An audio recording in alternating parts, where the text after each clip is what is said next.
आजच्या सत्रामध्ये आमच्याकडे आहे 19 वर्षाची संतूर मामा प्रतीक्षा, जिची ऑर्थो ट्रीटमेंट आमच्याकडे पूर्ण झालेली आहे.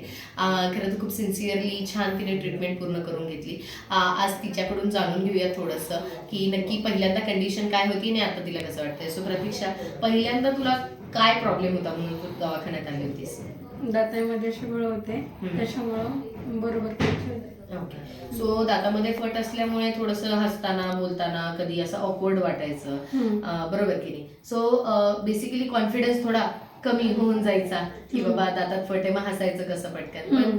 पण जेव्हा तिची ऑर्थो ट्रीटमेंट झाली, जवळपास एक 10 ते 12 महिन्यामध्ये तिची पूर्ण झाली ट्रीटमेंट आणि तिने सिन्सिअरली छान करून घेतली.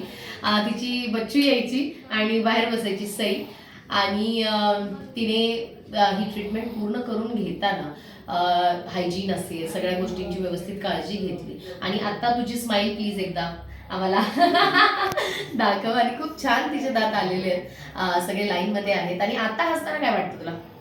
खूप छान वाटतं आता असताना. आणि तुला ट्रीटमेंट भर कसं वाटलं, म्हणजे जेव्हा तुझी सुरुवात झाली ट्रीटमेंट टू एंड पर्यंत? खूप त्रास झाला, खूप दुखलं, असं तसं वगैरे काय झालं ते कसं? नाही त्रास नाही झाला. काही दिवस, थोडे दिवस, 15-20 दिवस त्रास झाला, नंतर काहीच नाही त्रास झाला. येस. मग तुला कसं वाटतं आता? तू हॅप्पी आहेस तुझ्या स्माईल सोबत?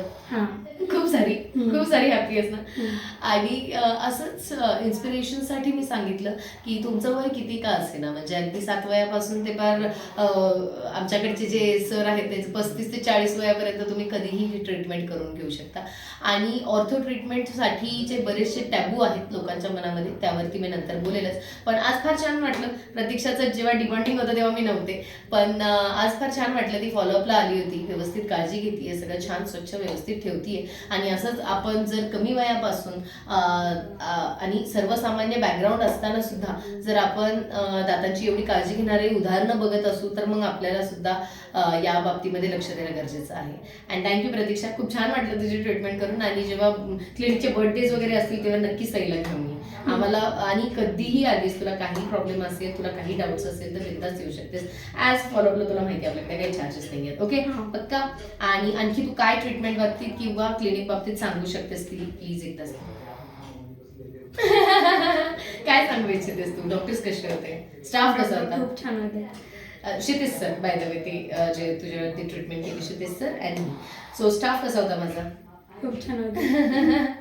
मुळात म्हणजे तिची जेव्हा ट्रीटमेंट सुरू झाली होती तेव्हा तिची बच्चू वगैरे ना, बच्चू असायची कंटिन्युअस, तर तिला पण एंटरटेन करत करत खेळत मिळत तिची ट्रीटमेंट झाली होती. त्यामुळे आम्हाला फार छान वाटतंय. आणि सई मोठी झाली की तिला प्लीज घेऊन ये. थँक्यू.